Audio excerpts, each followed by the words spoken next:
Devenu, mesdames, messieurs, très actif depuis peu sur les chaînes de télévision et de radiodiffusion, il se fera désormais rare, pour ne pas dire absent. Une absence de quelques semaines, au meilleur des cas, sinon de quelques mois. Laurent Delors-Faton. À son corps défendant, le secrétaire à l'économie numérique du parti FCBE va devoir s'y faire. Dans la nuit du 23 au 24 novembre dernier, il a été pris à partie par des personnes non encore identifiées qui l'auraient roué de coups sans ménagement. Laissé pour mort, il se retrouvera plus tard à l'hôpital, mais dans l'incapacité de faire usage de ses membres supérieurs, tant les préjudices à ce niveau étaient énormes. Agression du secrétaire à l'économie numérique du parti FCBE. Oppression déguisée au vulgaire incident. Mesdames, Messieurs, il s'agit là du thème au menu de votre émission 100% Bénin du jour. Pour en débattre avec nous, Habib Arandessi, activiste politique, il est le premier secrétaire à la mobilisation du Pujol, le pôle unifié des jeunes de l'opposition. Habib Arandessi, bonjour. Bonjour. Merci de répondre à notre invitation. C'est moi. En face de lui, un autre jeune, porte-étendard, dit-on, d'une relève de qualité. Dieudonné Biaou est son nom. Il est le porte-parole du Parti du Peuple Souverain, PPS. Dieudonné Biaou, bonjour. Bonjour, monsieur Yetanji. Et merci pour la disponibilité. Non, c'est moi. Agression du jeune acteur politique Laurent Delors-Faton. Si la nouvelle, mesdames, messieurs, semble dans l'ensemble passer inaperçue, il aura singulièrement suscité une vague de réactions dans le rang de l'opposition. Deux communiqués auront donné le ton du sentiment d'indignation qui aurait été la sienne, la classe politique de l'opposition, bien entendu.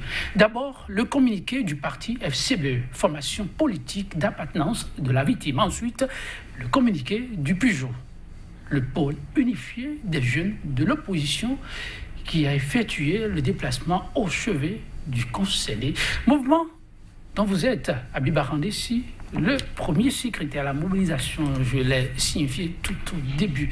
Alors, la situation de Laurent Delors-Faton était-elle si critique au point de nécessiter ces communiqués, le vôtre, qui a particulièrement un ton très acerbe? Merci, monsieur le journaliste.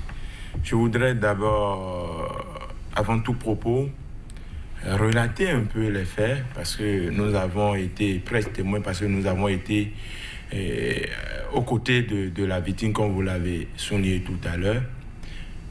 Notre camarade Faton Delors a été charcuté. Vous imaginez, il a été charcuté, il a été découpé. Non. On lui a arraché sa moto et puis on lui a cassé le bras. C'est des faits extrêmement graves. Cassé, vous n'exagérez pas sur les mots. On lui a cassé le bras. Ce n'est même pas un fait isolé. C'est-à-dire, il a été gravement blessé.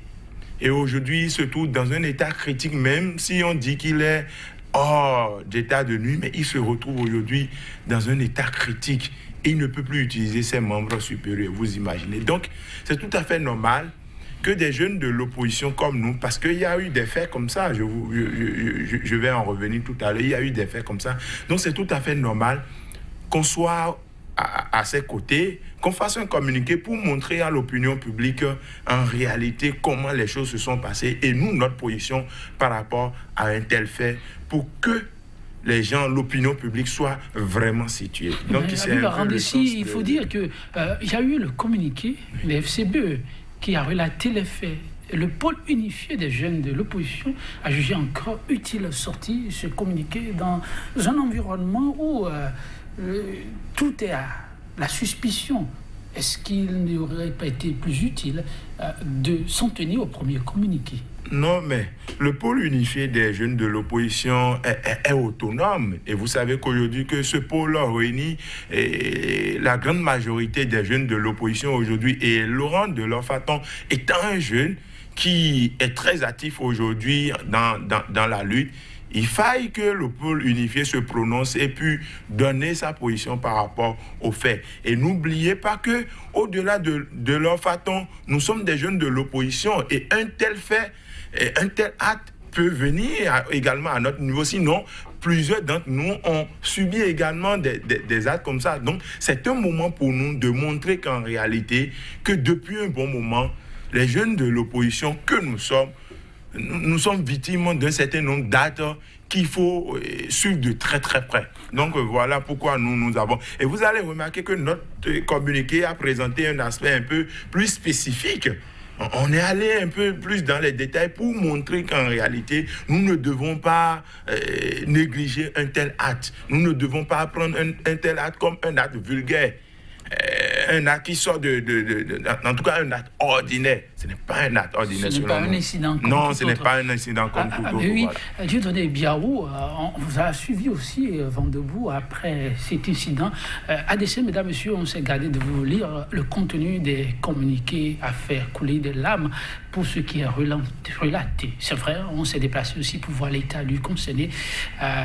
Ce n'est pas de la joie. Oui, mais Dieudonné, même si c'est bien critique ce que l'on a pu toucher des doigts, la police aurait été saisie dans ce dossier. N'eût-il pas fallu s'en tenir simplement à ça et laisser la police faire son travail dans l'anonymat? Merci, M. Yetandi. D'abord, je tiens à encourager le combattant de l'Orfaton.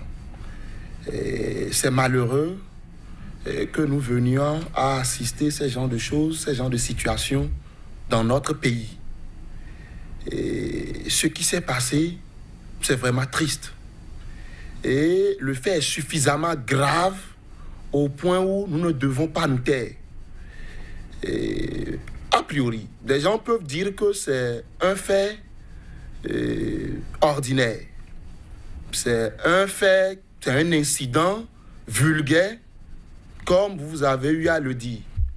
Mais quand nous rentrons dans le fond et quand nous analysons la situation de fond en comble, il y a de quoi s'inquiéter. Il y a de quoi dire que ce fait n'est pas un fait ordinaire. Et quel est l'élément qui pousse à de telles conclusions? Vous n'êtes pas un agent assermenté en matière d'investigation, à ce que je sache. Non, vous savez, d'abord, quand nous prenons la situation, il y a deux figures qui se présentent à nous. Soit c'est un fait ordinaire, soit c'est une oppression déguisée, comme vous avez eu à le dire. Maintenant, même si c'est un fait ordinaire, ce qui veut dire qu'à partir de ce moment-là, la sécurité de nous, Béninois, notre sécurité entre en danger. Ce qui veut dire qu'il y a insécurité. Et nous sommes à l'approche des fêtes.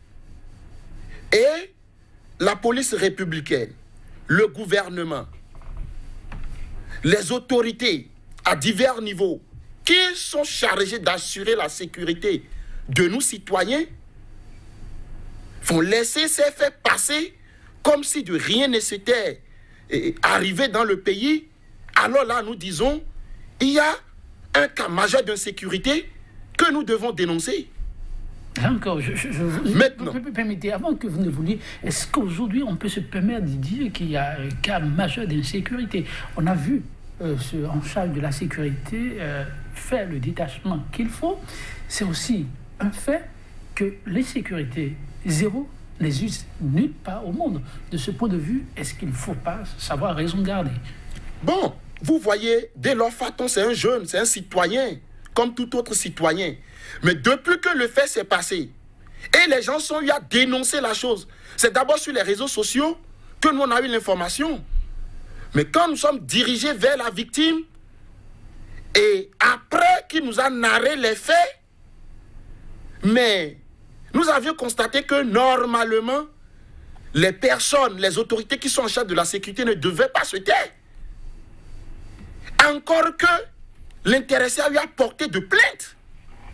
Mais jusque-là, rien. Aucune autorité en charge de la sécurité dans notre pays n'a pu intervenir pour nous dire « Oui, nous sommes en train de faire les enquêtes. » Mais c'est là nous disons que c'est grave. Et pour revenir, c'est de la même manière. Il y a des cas comme ça qui s'étaient déroulés dans le passé, où des gens sont eu à porter des plaintes. Des gens sont eu à notifier ça aux autorités en charge de la sécurité. Mais jusqu'à aujourd'hui, mais rien. Il y a plein de jeunes qui ont subi ce que le jeune Delors Faton a subi là maintenant. Je ne veux pas revenir sur le cas de Constantin Amoussou, plusieurs fois. Sur le cas de Léon Soumbadi, plusieurs fois. Même pas plus tard que la semaine dernière, il y a le cas de Damien Dégbé, un jeune leader de l'opposition aussi, qui a subi une situation du genre. Mais les autorités en charge de la sécurité font quoi? Ah oui. Ça, c'est la première figure. La première figure. Oui. Il y a une seconde figure? Oui, mais la deuxième figure, mais cette probabilité qui dit que c'est une oppression déguisée, mais c'est réel. Comment ça? Parce que quand vous suivez l'actualité politique, vous n'êtes pas sans savoir qu'aujourd'hui, il y a des jeunes qui se sont levés, qui ont dit « Nous n'allons pas liquider notre pays. Nous n'allons pas permettre à ce que les combats que les aînés ont menés depuis des années, que les gens en viennent à saccager la démocratie et à instaurer une certaine dictature. » Et ces jeunes-là, depuis un certain moment, ne se sont pas tus. Ces jeunes-là parlent, malgré les menaces, malgré les intimidations et dès leur facton. Et un jeune parmi ces jeunes-là. Vous avez évoqué un aspect important tout à l'heure. Je me retournais vers Habib avant de revenir vers vous. Il a souligné, et à la vérité, il faut le dire, il y a eu d'autres cas avant le cas Faton.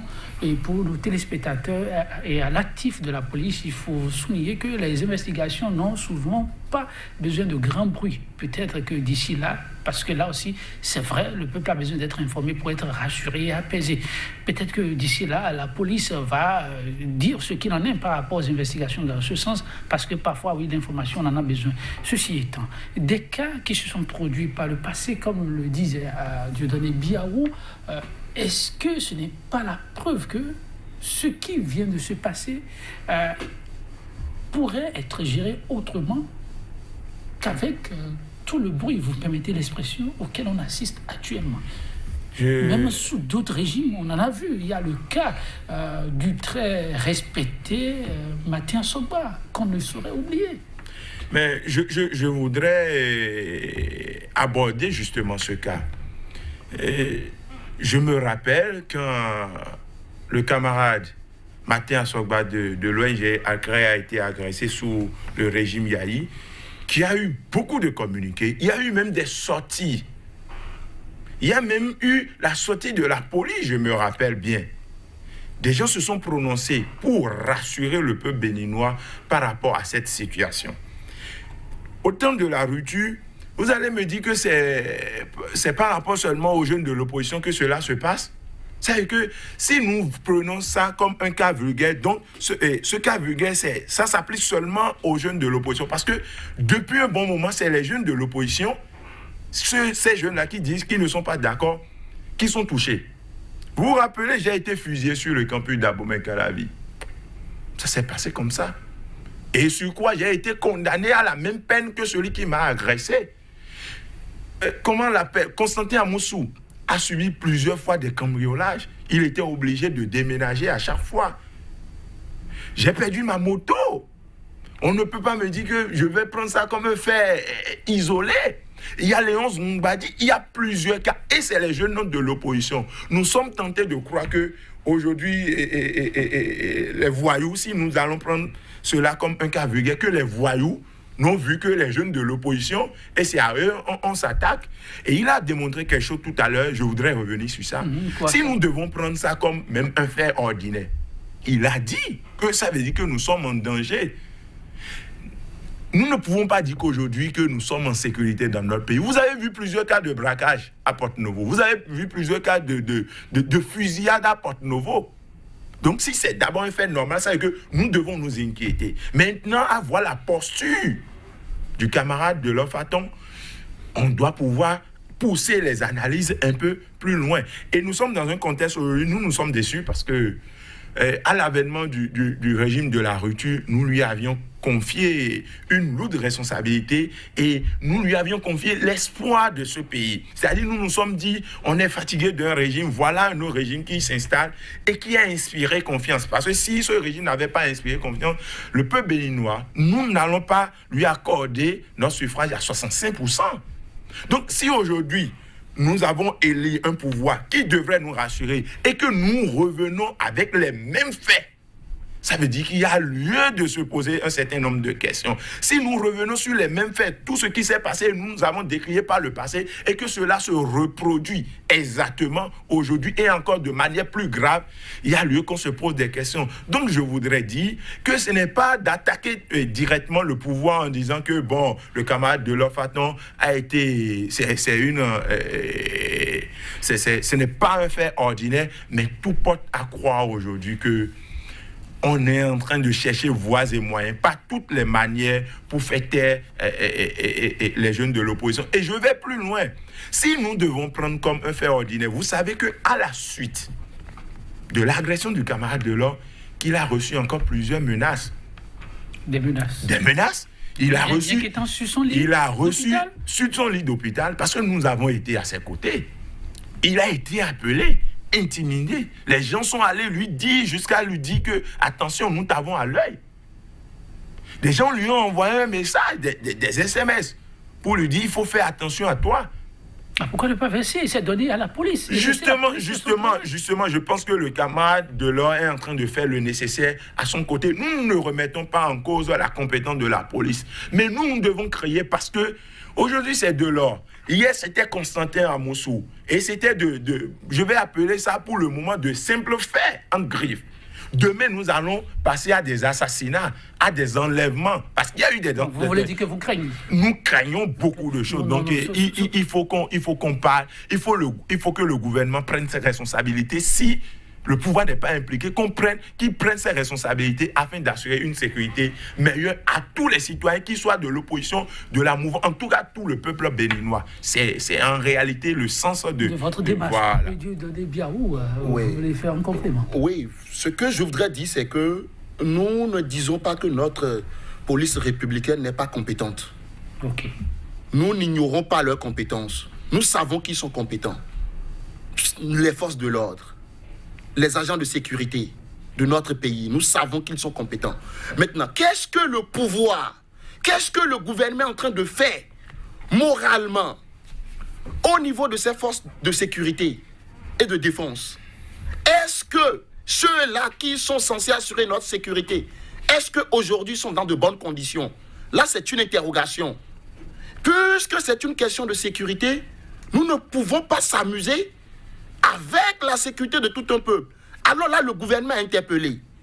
Le gouvernement est interpellé parce qu'il ne s'agit pas de venir à la télé montrer qu'on a injecté des fonds dans la police républicaine. On a fusionné les deux corps. La police nationale, la gendarmerie nationale, pour nous, c'est pour régler la question de sécurité. Mais c'est depuis ce temps-là que nous avons constaté que les braquages sont récurrents. C'est depuis ce temps-là que nous avons constaté que notre peuple est en insécurité. Et c'est pourquoi nous disons que même dans les deux cas, où nous disons ça peut être un incident ordinaire, ou ça peut être une oppression déguisée, dans les deux cas, la responsabilité du gouvernement est engagée. Et le pouvoir doit pouvoir élucider ce qui se passe. Si des gens en viennent être agressés, et ils vont déposer des plaintes, et finalement rien, on ne peut pas nous dire que la police ne travaille pas avec le bruit, et à cause de ça, depuis des années, depuis 2 ans, bientôt 2 ans, rien. Et voilà le cas de Delors Faton, et plein d'autres jeunes sont sous le coup de l'insécurité. Ce qui se passe aujourd'hui dans notre pays, nous ne pouvons pas banaliser cela et dire que c'est un fait ordinaire. Je vais vous donner un exemple. Voilà des jeunes opposants qui disent « Nous ne partageons pas les idéaux du chef de l'État parce qu'on nous dit X et finalement c'est Y que nous voyons sur le terrain. » Donc c'est le contraire de ce qui est dit qui est fait. Et ces jeunes-là aujourd'hui, ils ne sont pas en sécurité. Des gens, la nuit, ils sont filés. Les jeunes qui osent dire non, ils sont objets de filature. Et des gens ne dorment même plus dans leur maison. Des gens ont été obligés de changer leur domicile. Je prends le cas d'un camarade, le camarade d'Egbe Damien. Il a changé son domicile. 3 jours après, c'est des individus non identifiés qui sont encore venus dans son nouveau domicile pour dire mais nous sommes à la recherche de Damien Degbe. Mais qui vous a dit qu'il habite là désormais? Et quelques jours après, le domicile qu'il a quitté, on l'appelle, on lui dit que des policiers sont venus dans la maison pour demander d'après lui. Mais si c'est que quelque chose lui est reproché, pourquoi ne pas lui adresser une convocation pour qu'ils se présentent. Les jeunes qui disent que ça ne va pas, ce ne sont pas des bandits, ce ne sont pas des voyous. Soit on leur adresse de convocation, ils se présentent, ce qu'on leur reproche, on leur dit ça. Et c'est ce qui se passe aujourd'hui, à part ceux-là qui sont partis en exil aujourd'hui. C'est parce que peut-être ils ont les moyens. Il y a beaucoup qui n'ont pas les moyens, mais qui sont en train de subir ces cas d'insécurité là dans le silence. Ils sont en danger. Les données que vous évoquez sont réelles. Il y a des structures d'écoute qui existent. Il y a encore une société civile et autres. Est-ce que des démarches sont faites dans ce sens pour se faire mieux entendre et aussi se faire suivre? Non, vous parlez de la société civile. Est-ce qu'aujourd'hui, dans notre pays, nous pouvons dire qu'il y a une société civile? Je ne pense pas que les acteurs de la société civile m'en excusent, parce que quand eux-mêmes, ils jouent le rôle de manière où on a tendance à confondre la société civile aux acteurs politiques dans notre pays aujourd'hui, qui m'en excusent. Beaucoup d'acteurs de la société civile n'ont plus position, ils sont avec le pouvoir. Et même quand vous le dites, ils disent que c'est faux. Alors que hier, quand ça s'est passé sur notre aîné Martin Sogba, mais nous avons vu les acteurs de la société civile, ils sont sortis, ils ont dénoncé le fait. Mais qu'est-ce qui se passe aujourd'hui? Et nous enregistrons beaucoup de cas d'insécurité, beaucoup de cas d'agression au niveau des jeunes de l'opposition, et ils ne disent rien. Ce n'est pas qu'ils ne sont pas informés. Ils sont informés. Ces acteurs de la société civile sont informés. Est-ce qu'il ne faut pas penser à un plaidoyer à l'endroit du numéro 1 de la police républicaine? Votre oreille, en tout cas, il y aura sans doute une oreille plus attentive. Non, scruter cette piste-là. Tout à l'heure, j'ai bel et bien dit que nous n'ignorons pas la compétence de la police républicaine. Raison. Ce qui veut dire qu'ils ont la force de faire ce que nous disons, d'assurer la sécurité de la population. Mais qu'est-ce qui se passe? Ce n'est pas qu'ils n'ont pas l'information. C'est ce que j'essaie de vous expliquer. Ils ont bel et bien l'information, mais ils ne réagissent pas. Mais ils vous diront qu'eux autres, ils ne vont pas agir dans le bruit. Mais jusque-là, depuis bientôt 2 ans, que les gens ont déposé des plaintes parce qu'ils ont été agressés, parce qu'ils sont objets de filature, parce qu'on les a menacés sur téléphone. Mais pourquoi la police ne dit rien jusqu'aujourd'hui? Et ce qui est un peu bizarre, il y a des plaintes même qui sont déposées au parquet. Mais rien jusque-là. Alors, on ne va pas nous dire que les gens vont mourir d'abord, les gens vont décéder d'abord, ou bien on va enregistrer des campagnes de vies humaines avant qu'ils ne réagissent. Vrai, on peut comprendre votre réaction, mais il faut à la vérité aussi souligner que c'est des faits qu'on dénonce, ça ne date pas de maintenant. Vous parlez du parquet qui est saisi sans que suite ne soit donnée. Je reviens encore à ce cas partant. Martin Sogba, si c'est vrai que l'incident est survenu alors qu'il y avait le régime défunt en place, le régime Touma Boniaï, jusqu'à présent, au niveau de l'instruction, le dossier semble bloqué. Pourtant, c'est un autre régime. Il faut dire que c'est peut-être la lenteur administrative qui constitue un frein. Et donc, trouver des situations atténuantes à ce que l'on vit de temps à autre pour ces dossiers dommageables, non, Abiba Randessi? Ça aurait été alors une peine perdue d'amener le pouvoir de la rupture. Ah bon? Vous pensez qu'ils doivent faire autrement? Si nous avons installé un pouvoir en qui nous avons eu d'espoir et qu'on nous donne des exemples du passé pour montrer que c'est quand même normal, ça veut dire que c'est une peine perdue. En réalité, nous avons élu un pouvoir qui a promis faire la différence. C'est vrai, c'est vrai. Qui a promis faire les choses autrement. Ça veut dire quoi? On doit remarquer une amélioration. C'est pourquoi je dis, quand les gens prennent comme mesure de gestion le pouvoir de Yahi pour comparer au pouvoir Talon, je dis, ça veut dire que nous avons perdu notre temps en courant pour aller voter pour le président Talon. Parce que c'est parce que nous avons dit non au pouvoir Yahi, on n'était plus d'accord avec le régime Yahi.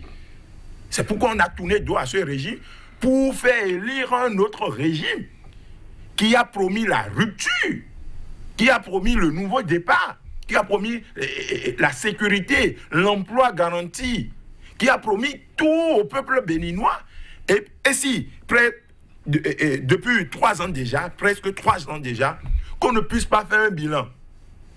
sinon qu'on soit encore dans une situation dégradée que celle que nous vivons. Ça veut dire que nous avons perdu notre temps. C'est pour vous dire quoi? Le gouvernement n'a pas d'excuses. On va perdre notre temps en donnant des exemples du passé pour dire que ces dossiers n'ont pas évolué parce que nous sommes dans un nouveau régime. Un régime qui nous a promis le meilleur. C'est pour vous dire qu'en réalité, le pouvoir de la rupture doit encore reprendre avec les principes de base. J'ai toujours dit que le président de la République doit revisiter ses anciens discours et même son projet de société pour faire un bon bilan, pour dire, mais est-ce que après 3 ans, près de 3 ans de gestion, est-ce que les attentes sont comblées? Est-ce qu'on peut dire qu'au bout des 5 ans, nous pouvons faire ce que nous avons promis au peuple béninois? Et ça, je continue pour dire, le vrai facteur de développement, c'est la vraie mesure de développement. Oui. En parlant d'indices, ce n'est pas ce que la Banque mondiale donne. Ce n'est pas ce que les institutions de Bretton Woods donnent. Non. Il y a d'autres indices? Non, il y a d'autres indices. Le vrai facteur, c'est la fièvre du peuple. C'est ce que le peuple pense de vous.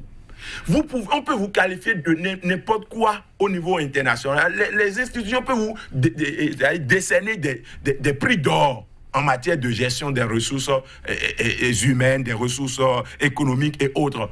Tant que votre peuple ne dit pas, c'est-à-dire qu'il est à l'aise, tant que la bonne dame qui se retrouve dans le marché, quand elle va au marché, elle ne vend pas. Tant que l'étudiant n'a pas sa bourse, tant que le ZEM dit nous souffrons, tant que le dernier bénéficiaire, même le paysan, sent que vos réformes n'améliorent guère sa situation, alors sachez que vous ne faites absolument à rien du tout. Et c'est ce que nous vivons dans notre pays aujourd'hui. Et j'ai toujours dit, ceux qui défendent le pouvoir, ils savent ce qu'ils écoutent sur le terrain. C'est pourquoi ils sont obligés de caporaliser la presse, de payer la presse, pour qu'on déguise. Pas toutes les presses, excusez-moi, parce que au moins, Sika TV nous offre l'opportunité de nous exprimer. Mais quand je dis, regardez aujourd'hui la une des journaux, quand vous lisez la une des journaux, mais vous avez tendance à croire que vous êtes dans un autre monde et ceux qui écrivent ces articles-là sont dans un autre monde. Mais les gens vous disent que la sécurité est garantie dans notre pays, qu'il n'y a plus de braquage, alors qu'au quotidien, il y a de braquage. Regardez le cas de Delors Faton. Quels journaux et ceux-là qui vendent la sécurité, qu'est-ce qu'ils ont dit de ça? Rien du tout. Rien du tout. Moi, j'ai une camarade avec qui j'ai étudié à l'université de la première année jusqu'en maîtrise, Edith Degla, qui a été froidement abattue à Porto-Novo. Elle était allée retirer de l'argent. Mais qu'est-ce que les journaux ont dit de ça? De la même manière que ces journaux font de tapage unique pour dire le gouvernement a fait ci, mais quand ça va mal, ils osent le dire afin que les autorités de notre pays améliorent leur gouvernance. Parce que c'est le centre de notre lutte. Oui, donc c'est pour vous dire qu'en réalité, qu'un pouvoir qui nous a tant rassurés, qu'un pouvoir qui nous a tant promis n'a pas d'excuses. On ne peut pas prendre des exemples des cas du régime de faim pour illustrer ce qui se passe aujourd'hui. Ce serait une erreur. Ça veut dire que nous avons reconnu le même régime alors que nous parlons aujourd'hui de rupture. Ah oui. Voilà. L'ambiance relationnelle, c'est elle qui paraît être très indécée à travers tout ce qui se fait de Laurent Delors Faton dans une situation critique. Les enquêtes sont déjà en cours chez les téléspectateurs. On espère qu'on aura des répondants dans les tout prochains jours. Mais parlons de l'ambiance relationnelle aujourd'hui, Dieudonné Biaou, vous semblez toiser souvent l'opposition dans tout cela. Mais on constate quand même que loin des caméras, s'ensemble toujours la lune de miel entre acteurs dits de l'opposition et ceux de la mouvance. On peut dire que le vivre ensemble reste une réalité, non ? Non, vous voyez, pour être sincère envers vous, oui. Dans le passé, ce que vous venez de dire, ça peut être une réalité. C'est-à-dire, dans le passé, on avait vu les acteurs de l'opposition ensemble avec les acteurs de la mouvance et il y avait une certaine convivialité, une certaine fraternité. Où vous avez vu même dans le passé, malgré que le président Moussou était dans l'opposition, le président Yahi Boni allait de temps en temps le visiter dans son domicile pour échanger avec lui. Mais quand vous voyez ce qui se passe aujourd'hui, il y a un divorce entre les barons de l'opposition et les barons de la mouvance. Il y a le président Patrice Talon qui refuse par exemple d'écouter ses prédécesseurs les anciens chefs d'État qui sont encore vivants et qui sont avec nous, et vous voyez qu'ils sont à couteau tiré. Et c'est de la même manière au niveau de la jeunesse. Aujourd'hui, vous voyez les jeunes de la mouvance, ils estiment que les jeunes qui sont dans l'opposition et qui attaquent le chef de l'État doivent être combattus. Et vous avez suivi la sortie des jeunes empereurs de la République. Ils se sont appelés jeunes empereurs de la République et ils vont jusqu'à menacer ceux-là qui dénoncent la gestion du pouvoir en place. On a l'impression qu'aujourd'hui, ceux qui sont au niveau de la mouvance pensent que c'est éternel et ils sont en train de s'aimer un climat d'insécurité dans le pays. Et c'est de la même manière, vous voyez des gens qui étaient avec eux. Hier, je ne peux pas dire qu'il y a déjà divorce entre le PRD et le chef de l'État. Mais si vous voyez les injures dont le président du PRD fait objet chaque jour, où c'est les jeunes qui soutiennent le pouvoir, c'est sur les réseaux sociaux. Nous lisons pas mal de choses. Eux, ils ne voient même pas l'âge de l'intéressé. C'est vrai. Je ne vais pas encourager l'inconstance du président du PRD, où on dit tantôt le PRD ne veut pas rester dans l'opposition, où finalement nous a montré que la politique n'est pas quelque chose de conviction chez le parti du Renouveau démocratique. Je ne vais pas encourager ça, mais moi je décourage. Et je ne vais jamais encourager le fait que des jeunes se mettent à insulter de grandes personnalités. Au nom de quoi? Au nom de ce qu'on a forcé quelqu'un à rentrer dans un bloc, ou même dans le communiqué du PRD, on nous parle d'une pression amicale. Est-ce que les jeunes ont cherché à comprendre? Est-ce que ce qui se fait qu'aujourd'hui, les gens du PRD se sont réveillés pour dire non, nous n'allons pas aller à ça? Est-ce que les jeunes ont cherché à savoir si ce n'est pas peut-être dans l'intérêt de la jeunesse? Parce que c'est ce comportement du PRD qui a montré finalement que les lois qu'eux-mêmes ils ont votées, que ces lois-là sont caduques et que l'application de ces lois vont poser problème.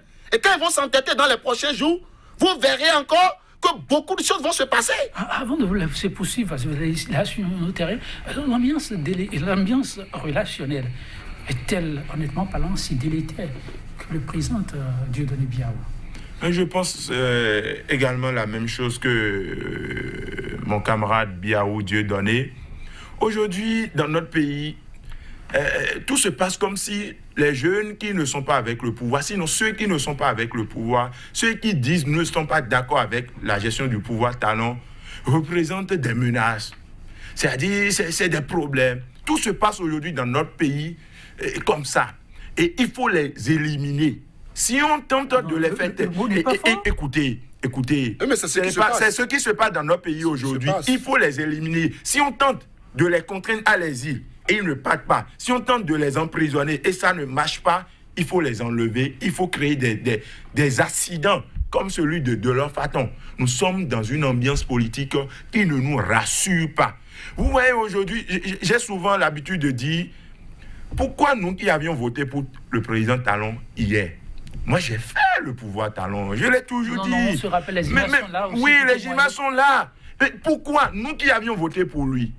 Et on a mouillé le maillot parce qu'on disait que le régime de faim n'est pas allé vraiment, ne nous a pas rassurés, que nos attentes n'ont pas été comblées et qu'il faille amener le président Talon au pouvoir pour une amélioration. Et qu'on ne remarque pas ce que nous avons espéré aujourd'hui, qu'on ne remarque pas ce que nous avons espéré et qu'on dise aujourd'hui qu'on n'est pas d'accord et qu'on nous prenne comme des ennemis. J'ai toujours rappelé, mais au moment où nous, on était en train de mouiller le maillot pour le président Talon, là, on n'était pas des ennemis. Mais aujourd'hui, vous nous prenez comme ennemis. C'est que vous ne voulez pas améliorer votre gouvernance. Parce que ceux qui veulent améliorer leur gouvernance, ils intègrent les critiques. Ils écoutent. Ils disent, si les gens parlent comme ça, allons voir d'abord ce qu'ils disent. Mais les gens posent la question qui parle et qui est derrière celui qui parle. Ils ne peuvent jamais améliorer. Mais c'est la question qui se pose aujourd'hui. Quand un Dieudonné Biaou se lève pour parler, on dit, mais qui est en train de parler? Dieudonné Biaou. Alors qui est derrière Dieudonné Biaou? Alors que ce que Dieudonné Biaou défend, ce que Habib Arandessi, ce que Constantin Amoussou dit, mais c'est tellement clair. Et c'est ce que vit le peuple béninois. Mais on refuse d'intégrer ces données afin d'améliorer la gouvernance. On préfère les faire taire afin de poursuivre. Nous avons remarqué le gouvernement fait montre d'une mauvaise volonté. Excusez-moi le thème, parce que nous avons vu le régime Yahi. C'est pourquoi j'ai répondu par une sortie. J'ai répondu au président Janvier Yahweh-Déou, l'honorable, qui disait qu'aujourd'hui que l'opposition ne fait pas trembler le pouvoir. Et il est allé nous dire que l'opposition dans un pays participe au développement du pays. Et sur ce point, je suis d'accord avec lui. Si et seulement si le pouvoir reconnaît que ceux qui critiquent, ceux qui disent ne sont pas d'accord, participent également à l'amélioration de sa gouvernance. Mais ce n'est pas le cas dans notre pays aujourd'hui. Au temps de Yahya Boni, il n'y avait pas une crière qui peut reprendre un dossier déjà jugé et le juger à sa manière et au dernier ressort, alors qu'il y a eu une cour suprême. Nous n'avons pas dans notre pays aujourd'hui, nous n'avions pas l'interdiction et tous azimuts des manifestations. Vous voyez au niveau de l'Étoile rouge aujourd'hui, vous voyez au niveau de la place des Martyrs, mais il y a des lois scélérates, des lois répressives qui ont été votées, qui vous empêchent de manifester votre mécontentement. Yahya n'était pas d'accord, le président Yahya n'était pas d'accord peut-être avec les critiques, mais il donnait quand même le champ là, le champ libre pour que les gens passent. C'est pourquoi les gens parlaient, les gens avaient le courage de parler. Mais aujourd'hui, même quand on entend le nom du chef de l'État, on a peur. Alors que le pouvoir ne doit pas nous faire peur au peuple. Quand on attend le nom du président de la République, on doit être rassuré, on ne devait pas avoir peur. Mais quand moi je circule, quand les gens me rencontrent sur la voie, tu vois des mamans qui n'ont jamais été à l'école, qui te disent, mais je parle fort. Ça veut dire, fais attention, ils vont te tirer, ils vont finir avec toi. C'est la peur aujourd'hui. On est arrivé, le régime de la rupture est arrivé à semer dans notre contexte social, la peur, la crainte. Mais quand vous luttez, et que vous remarquez que vos camarades, beaucoup de vos camarades sont aujourd'hui en exil, sont aujourd'hui en prison, le cas de Korogoni est là, Laurent Metton est en prison. Vous avez vu les cas de nos camarades qui ont critiqué l'honorable Mathurin Nago, qui a été emprisonné à Bopa, et puis après relâché. Donc, il y a plusieurs cas aujourd'hui qui nous montrent que nous sommes dans un contexte, quand vous parlez, vous devez vous attendre à 3 choses. Soit vous fuyez le pays, vous cherchez des issues pour fuir le pays, soit vous vous retrouvez en prison demain, soit on vous retrouve peut-être mort dans un accident, et on va dire, bon, c'est un accident. Ce que vous relatez, oui. Est-ce que c'est vraiment le gouvernement ou des agissements de certains groupes d'individus qu'il va falloir recadrer? Parce que votre vis-à-vis a donné un exemple tout à l'heure, le PRD, c'est quand même de la mouvance. C'est vrai que le PRD a pris une posture aujourd'hui. On a vu le PRD interpellé d'une certaine façon que lui déplore. Est-ce que ce n'est pas la preuve qu'il y a peut-être des esprits malveillants qu'il va falloir identifier et là peut-être saisir la police pour aider à faire le nettoyage? Non, l'esprit malveillant, vous savez, si aujourd'hui le pouvoir de la rupture, nous condamnons tout ce qui se passe, c'est parce que nous estimons que le président de la République et quand même ses collaborateurs sont suffisamment mûrs, ont assez de matière pour quand même voir en réalité ce que dit le peuple. Mais vous avez plutôt, quand vous écoutez même le chef de l'État, vous n'avez pas l'impression que c'est un groupe d'individus qui agit comme ça. Vous avez l'impression que le chef de l'État lui-même porte les dérives de sa gouvernance. Vous avez vu le chef de l'État aller à l'extérieur, à l'international, vendre les contrats à durée déterminée. Donc aujourd'hui, nous sommes dans une insécurité totale en matière de l'emploi dans notre pays. C'est que je peux travailler pendant 20 ans, un chef d'entreprise peut se lever pour dire hey, Habib, bon, c'est bon, hein, tu as bien fait, on n'a plus besoin de tes services, alors nous te renvoyons et on te paye même la totalité. Vous voyez le chef de l'État qui va vendre à l'international et la limitation, la loi aujourd'hui sur les mouvements de grève. Et il est allé nous dire, dans mon pays désormais, qu'il faut faire au plus 10 jours de grève par an. Mais les gens se sont moqués de nous. Vous avez vu comment la réaction de l'assistance, ils se sont moqués de nous. Oui, je voudrais dire que réellement, ce que Habib Ahadessi est en train de dire, que nous sommes dans un pays où l'insécurité règne dans presque tous les domaines actuellement. Parce que quand vous prenez le cas dont il a parlé tout à l'heure, les jeunes de Bopa qui ont été emprisonnés, est-ce que ce que les jeunes de Bopa ont fait, est-ce que ça dépasse ce que les jeunes empereurs de la République là ont fait? Le procureur de la République qui a emprisonné, qui a demandé qu'on enferme Korogoni, n'est-il pas informé de ce que les jeunes empereurs de la République ont fait? C'est là nous disons que ce n'est pas un groupe de personnes. Et quand nous voyons ceci là, nous disons que au niveau de la justice, nous sommes en insécurité. il y a de l'insécurité qui règne au niveau de la justice. Au niveau du Parlement de notre pays, il y a aussi une insécurité qui règne parce que les députés qui sont habilités à parler au nom du peuple, parce qu'ils ont porté l'habit de l'opposition, ils sont empêchés de parler. Et c'est les gens de la mouvance qui se regroupent tardivement dans la nuit pour voter des lois liberticides. Des lois aujourd'hui qui font que des combattants sont déposés en prison, qui font que des gens sont allés en exil. Et puis, Habib Arondessi, malheureusement, c'est une question de temps et ça passe très vite, c'est presque déjà terminé. Je vais vous demander plutôt de conclure cette émission. Non, je voudrais dire au pouvoir de la rupture président de la République que nous sommes dans un climat d'insécurité totale. Les opposants à son régime, les jeunes que nous sommes, et nous disons non à la mauvaise gouvernance, nous sommes traqués. Nous faisons objet de filature. Et nous disons au chef de l'État de mettre fin à cela. Parce qu'il est le garant de la sécurité de tous les citoyens.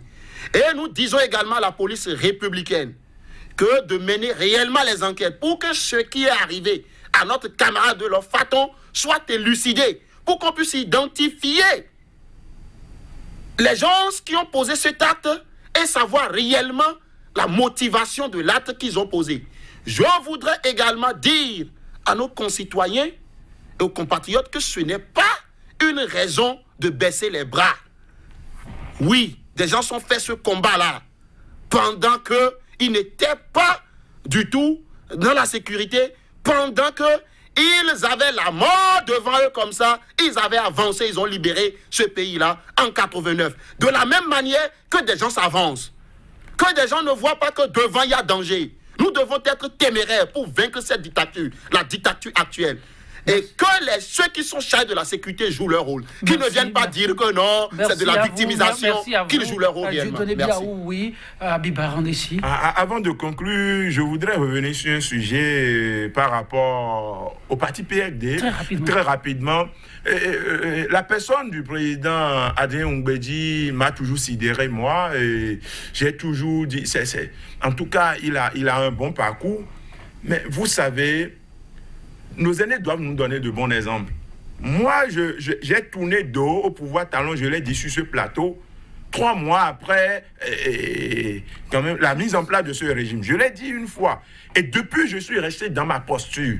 Pas parce qu'on ne m'approche pas, on m'approche au quotidien. Mais je suis resté dans ma posture parce que mes attentes, j'ai une conviction, je suis attaché à un certain nombre de principes.